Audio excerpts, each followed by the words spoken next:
Tarik Cohen joining us this morning on the show. Tarik, good morning. How you doing? I'm good. How are you doing? Thanks for having me. My pleasure, man. Thanks so much for joining us. What's the offseason like after you win a division crown versus before you win a division crown? It's a little more hopeful. We didn't reach the end goal like we wanted to, but it's a little more optimistic for next year.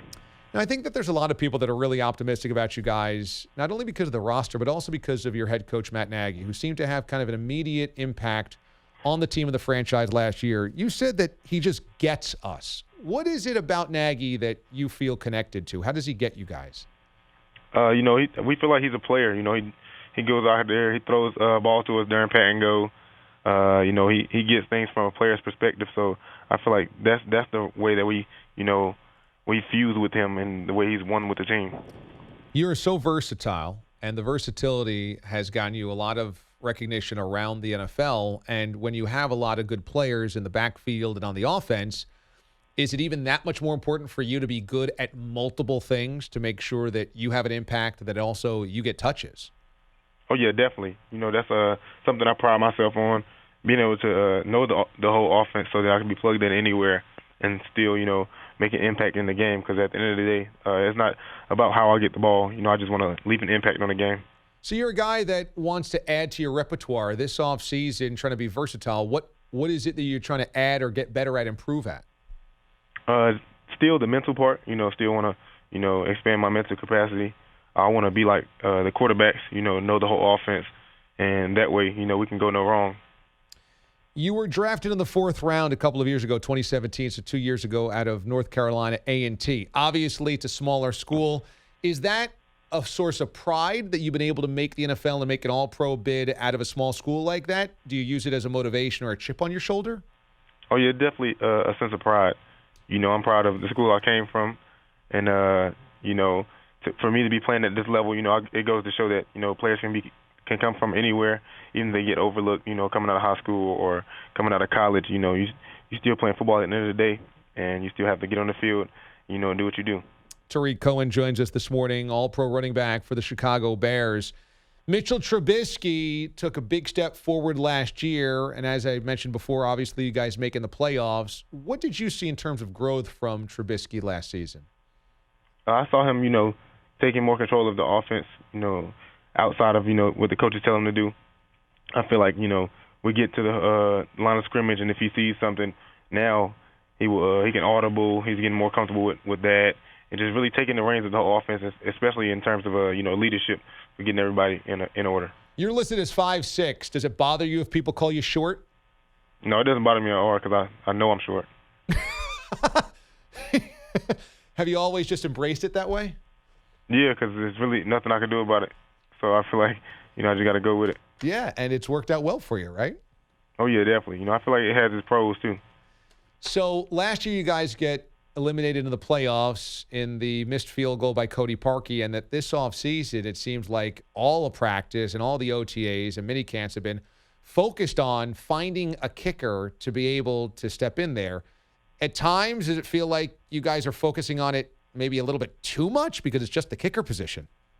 No, we haven't been focusing on it. We've been carrying our OTAs normally, how we do, offensive, defensive guys, and special teams, where they do the normal things they would do. I feel like there's more attention on it now because that's the way our season ended. Okay, so do you think the coaches are focused on it, but the players really aren't?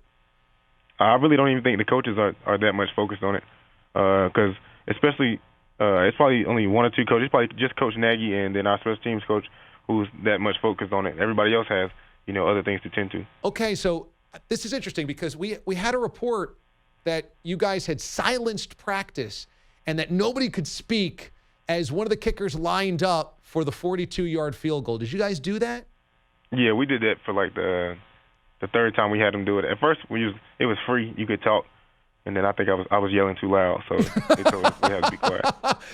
And then didn't you guys have 3 different kickers all miss the same kick last year? You must have been like, oh, come on, guys. Oh, yeah, that happened. That happened one day in practice. It was like, it happened. So I feel like they was making kicks the other day, so, everybody messes up every now and then. All right, that's fair. Bears running back Tarik Cohen joining us this morning here on the show. He's here on behalf of Old Spice and Walgreens, helping give guys the products they want and deserve because men have skin too. So talk to me about your relationship with Old Spice and Walgreens, Tarik. Oh, yeah, I'm excited to join Old Spice and Walgreens because, on the field, we get dirty. Dirt's in our skin, in our pores. So to partner with Old Spice and to get my skin back normal and healthy, because like you said, men have skin too, so it's always great. Okay, very good. So is the media making more out of the kicking competition than you guys are inside the locker room? Oh, yeah, definitely. I feel like we're not too worried about it. We see what the kickers do every day. Coach Nagy's great at putting pressure on them in practice, so when the pressure comes in the game, that they'll be ready for it. All right, final question. Old Spice Fresher Collection Body Wash.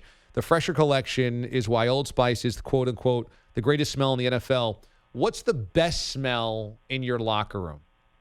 I feel like the best smell in the locker room is definitely, the Fiji.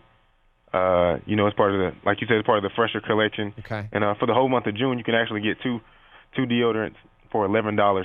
But my favorite is definitely the Fiji smell. And then at home, I also use the charcoal exfoliant. Okay, who's the worst smelling guy in the locker room? I don't even know who's the worst smelling guy in the locker room. I don't make it my job to go around, trying to smell everybody. Well, I don't either, but I've been in locker rooms, okay? I've covered NFL locker rooms. I would always say it's the big men. It's either the defensive tackles or the offensive linemen, because when you go into that corner of the locker room, those guys really stink. Hey, that means they're putting in a lot of work. We need more stinky guys in the locker room.